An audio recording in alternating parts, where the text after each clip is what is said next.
y tengo 23 años. Yo, pues en finales de 2019 pedí 5 microcréditos con distintas empresas por un importe total de 2.000 euros. Era por mi problema con el juego. Yo era estudiante, mis padres me dieron 1.800 euros para la matrícula. Yo esa matrícula me la gasté en el juego y como no quería ni contárselo, ni tenía dinero para devolvérselo, pues fui a la opción errónea. Pedir 5 microcréditos, que además mi idea era, claro, ganarlos en el juego para devolver a mis padres su cantidad, devolver el préstamo, etcétera, y ahí pues, como sucede, acabé perdiendo todo.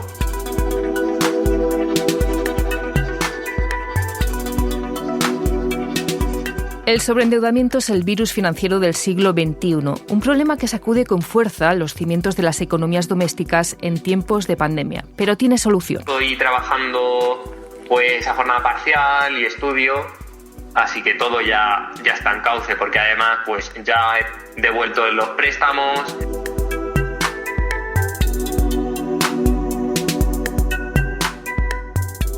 Bienvenido y bienvenida al podcast de Economía de Bolsillo de La Vanguardia. Nuestra misión será ayudarte a saber manejarte con tu dinero, que tengas una economía saneada, dejar de tener aquella sensación de que vives de sueldo en sueldo y dejar atrás las estrecheces y las penurias económicas. Creemos que esta es la clave fundamental para alcanzar una vida plena. Yo empecé a ir a terapia, empecé a ir a un psicólogo y tenía que ir solucionando temas. Pasé por un periodo difícil a finales de 2019, pero al año ya dije, esto lo tenemos que ir solucionando, Antonio, poco a poco. En este primer podcast te explicaremos cómo se puede salir del círculo vicioso de la deuda, porque cuando las facturas impagadas se acumulan y comienzan a atosigarte los bancos, a llamadas, a mensajes, las preocupaciones y el estrés se apoderan de nosotros, hasta tal punto que muchas personas, como es el caso de Antonio, llegan a perder el control de sus vidas. Yo cuando ya no devolví los préstamos en noviembre, de hecho a día de hoy sigo recibiendo llamadas de estas empresas, dos que nos quedan por cerrar ya el asunto, me siguen llamando a lo mejor 10 veces al día, pues eso no podía suceder porque en su día 5 empresas, pues imagínate, no podía casi ni tener el móvil encendido.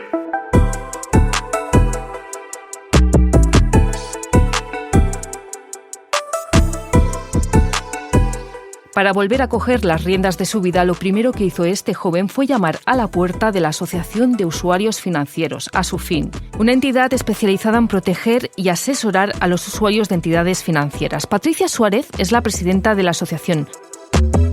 ¿Cómo es posible que una persona estudiante sin trabajo le concedan 5 microcréditos simultáneos que difícilmente podrá devolver? Bueno, pues esto tiene que ver con la rapidez, precisamente, cómo se conceden estos créditos y con el hecho de que solamente a partir de 6.000 euros, hasta hace muy poco, se inscribía esa deuda en el Banco de España. Ahora ya es a partir de 1.000 euros, precisamente para evitar este tipo de situaciones. Una persona que hace 1 o 2 años entra en una web, en otra y al mismo tiempo pide 1.000, 2.000 euros, lo puede hacer sin ningún problema porque no tiene un histórico de impago ni tampoco tiene un histórico de riesgos y como la aprobación del crédito es tan rápida, pues te los dan sin más. Es decir, que una persona puede ir pidiendo minicréditos de 300 euros en 300 euros. Sí, pero ya limitas un poco la cantidad y sobre todo pues evitas que se haga muy grande la burbuja, ¿no? Nosotros conocemos casos extremos en los que se ha llegado hasta pedir entre varios créditos 100.000 euros y sin tener ningún histórico atrás y por supuesto sin capacidad de devolver ese dinero. ¡Qué barbaridad! 100.000 euros en microcréditos. Esto supongo que es un caso excepcional, ¿no? O sea, no creo que se repita mucho.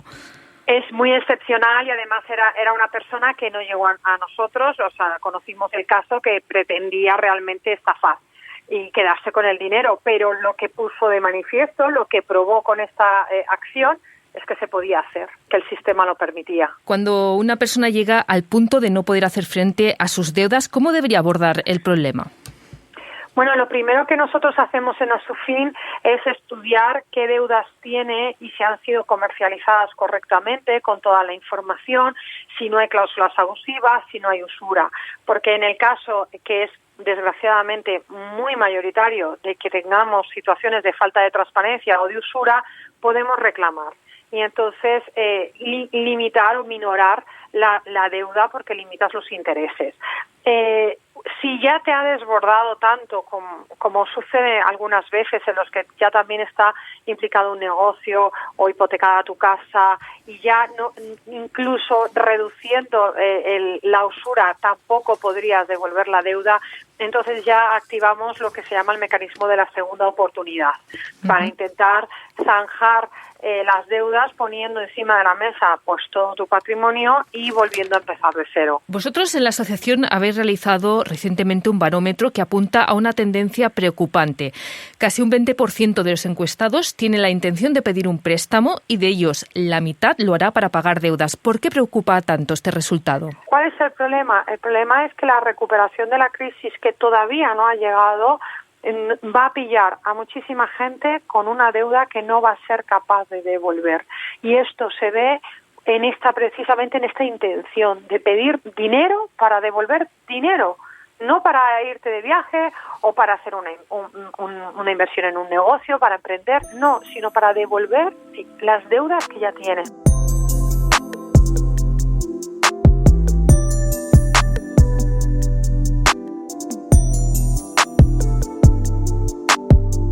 Y la evidencia de que cualquiera puede verse inmerso en esta espiral del sobreendeudamiento es el próximo testimonio que te presentamos. Es el de Ángel Villena, catedrático de lengua española, profesor universitario, divorciado y con 3 hijos, que llegó a una situación límite por culpa de las deudas. En mi familia, pues el problema matrimonial fue grave por problemas de salud mental de mi primera mujer. Luego un hijo también con esquizofrenia, lo que te hace pues tener que detraer demasiados recursos que superan la capacidad de generarlos, y son gastos continuos, urgentes, inaplazables, etcétera, etcétera.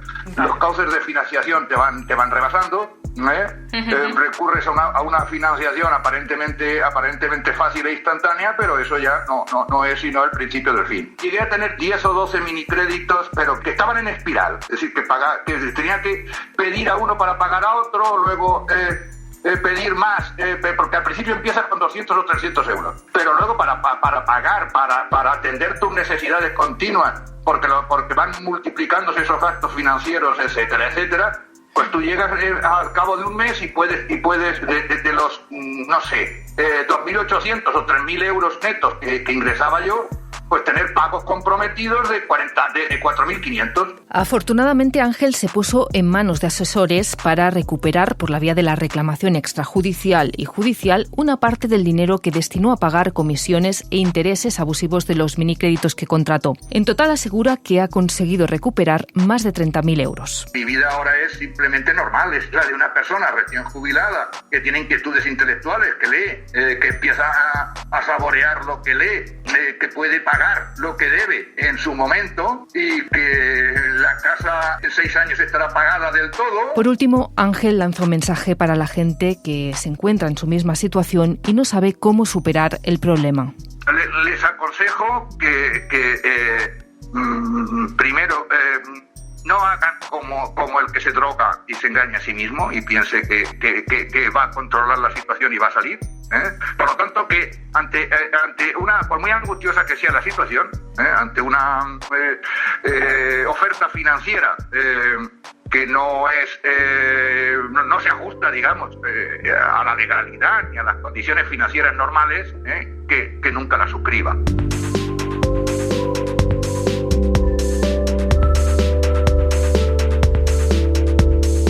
Un consejo que sin duda puede ayudar a muchos ciudadanos que en los próximos meses no podrán devolver los créditos que han pedido. De hecho, el Banco de España y otras instituciones advierten de que el problema de la morosidad irá en auge. Nuestro compañero Tomás Barril ha realizado una pequeña encuesta para saber cómo la gente está afrontando este problema. Hola Tomás, ¿hay preocupación en la calle? Bueno, Raquel, Así es, y lamentablemente la historia no varía demasiado, sobre todo en lo referente a 3 cuestiones: las dificultades económicas durante la pandemia, la necesidad de endeudarse o cómo ve la gente de a pie su futuro próximo, teniendo en cuenta la situación actual. Al tener que asumir más gastos por no tener tantos ingresos, pues tuve que pedir un préstamo para poder seguir comprando e invirtiendo en los productos que vendo. Bueno, he tenido que pedir 3 créditos ICO, solo me concedieron 1 y ahora estoy a la espera de intentar conseguir algún tipo de financiación más. El crédito que pedimos se gastó el mismo día que ingresaron en el banco, o sea, ya era dinero gastado. Yo estaba pagando un crédito de cuando hubo la otra crisis y ahora hemos tenido que, no ha sido crédito, pero ha sido una póliza que viene a ser lo mismo. El año pasado estábamos en el confinamiento, ya empezamos a tramitar con el banco una ayuda porque se nos acumulaban las deudas. La buena noticia es que también hay mucho optimismo en la calle, ¿no, Tomás? Sí, es cierto que algunos son más optimistas que otros, pero en general la gente tiene esperanza y muchas ganas de trabajar. Yo tengo mucho optimismo. Espero que se remonte y que podamos ir vendiendo más. Yo creo que sí. Soy un poquito optimista, por muy difícil que te lo pongan las instituciones y bueno, la falta de ayudas, pero esperamos que sí, que podamos trabajar el verano bien.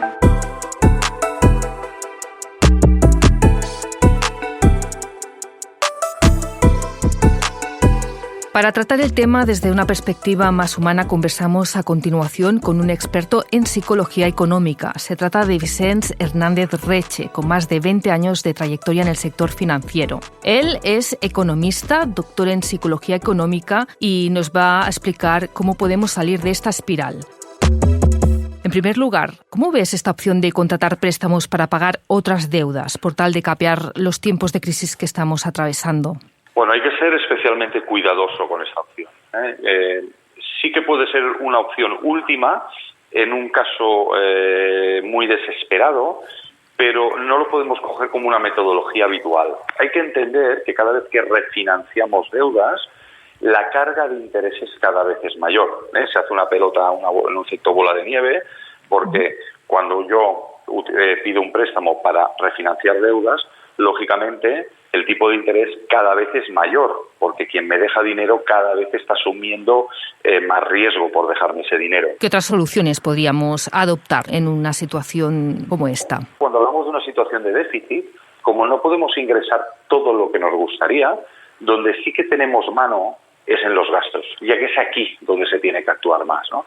Te sorprendería muchas familias que cuando en una situación de este tipo, antes de pedir un préstamo, se han sentado y han hecho la lista de todos aquellos gastos que tienen para ir recortando todo aquello que no utilizan o que puede ser más dispensable, pues te sorprenderías la cantidad de dinero que te puedes ahorrar. Para estas personas que ya están, digamos, viviendo este problema del sobreendeudamiento, ¿cómo pueden mentalizarse para liquidar las deudas, ir poco a poco liquidando esas deudas y salir de esta perniciosa espiral? Bueno, es complicado, porque estas cosas cuando se explican o se dicen o se plasman en un libro, esto es muy sencillo, pero quien está pasando por un infierno, por decirlo de una manera, es la propia persona que pasa por este trago, ¿no? Eso implica la preparación psicológica de que me tengo que estar de muchas cosas.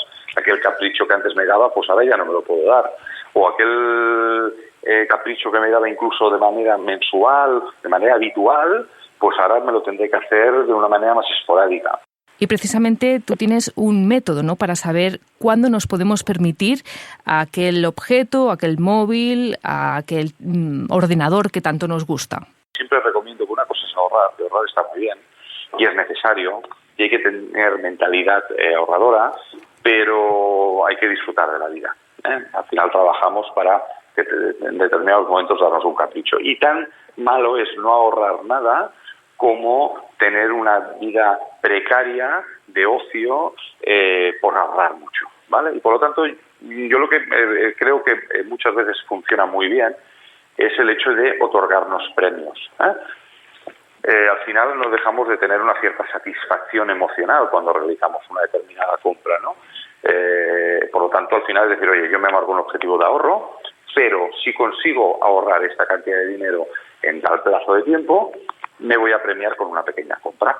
Pero para empezar a erradicar el problema de las deudas excesivas, es indispensable primero conocer en qué punto nos encontramos. Hay una fórmula que utilizan normalmente los bancos para calcular la capacidad de solvencia de una persona. Nos lo explica Alessio Zambón, experto en finanzas y director de marketing de Mediolanum. A ver, normalmente se utiliza como concepto de endeudamiento el porcentaje respecto a los ingresos mensuales. Entonces, si yo cada mes ingreso y cobro 1.000 euros, al final la deuda que me puedo permitir asumir normalmente es de un 30-35% de la renta.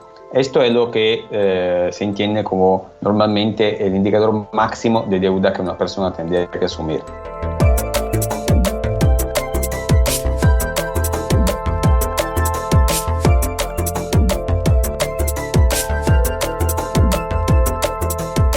Y vamos terminando. Muchas gracias de corazón por habernos dedicado este tiempo. Pero antes de que te vayas, me gustaría proponerte una lectura empoderadora, de aquellas que nos animan a coger con fuerza las riendas de nuestras finanzas. Se trata del libro del economista Dave Ramsey, titulado La transformación total de su dinero. Un bestseller escrito por una persona que, a pesar de haber atesorado una gran riqueza, acabó en la bancarrota.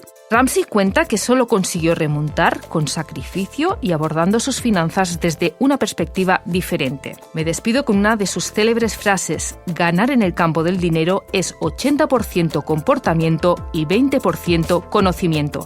Hasta la próxima.